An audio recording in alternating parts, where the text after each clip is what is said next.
Hello again, Marek speaking, this time with a different voice again due to a case of sinusitis. It happens. Well, yesterday and the Habs. Do any Habs fans need a new pacemaker? Yesterday was one hell of a ride, and these trades were something. First trade.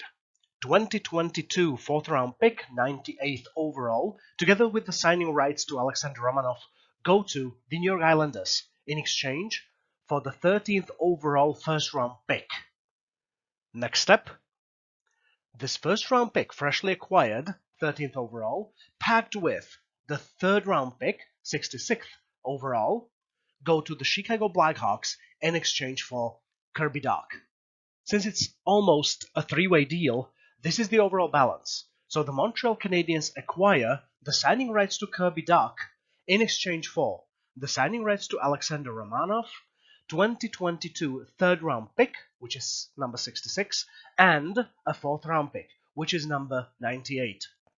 Kirby Dach has spent the last 3 seasons with the Chicago Blackhawks, who drafted him back in 2019, and he was selected third overall. He is 6'4", and he's the type of a mean, tall, big, middle six center. Alexander Romanov, on the other hand, is 6'1", is a defenseman, and he has proven himself over the last 2 seasons as a Hab, especially in the last one, where there were moments, there were games this last season where he belonged to one of the most experienced players for the Habs on the ice.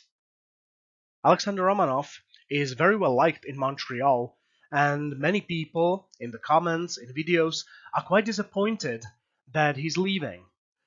What could lead to this decision? There have been some rumors that it is not easy to negotiate a new contract with him due to the fact that he's not particularly interested in a bridge contract. Maybe it's true. The second point, now let me speculate here, problem with the Russian army. Rumor has it that in 2017 he belonged to one of those players who acquired false IDs in order to evade the Russian military service.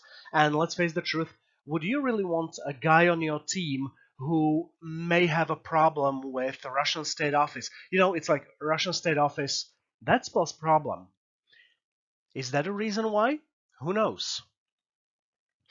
For Kirby Dach, on the other hand, after 3 years, maybe the change of scenery could be the impulse, like the leadership under the coach Martin Saint-Louis, that could help him become the player he was expected to be when he was drafted 3 years ago.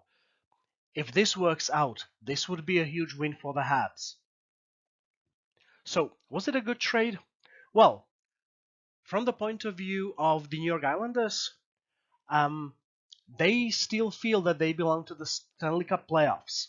They want to be this contender, just as they were in seasons 2020 and 2021. So acquiring Alexander Romanov is certainly a good move. Losing a 13th overall pick maybe does not hurt them that much. So maybe a win.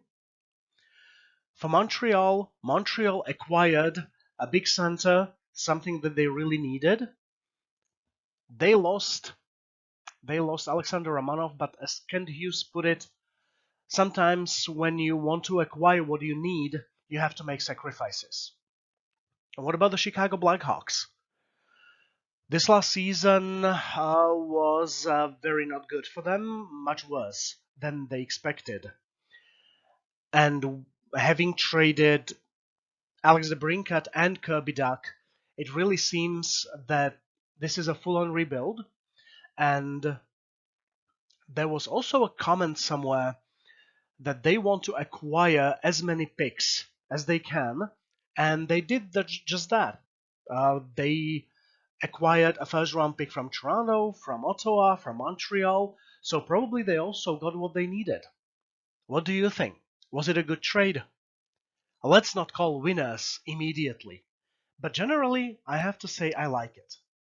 Leave the comment if you like it too, or if you don't like it, tell me why. Cheers.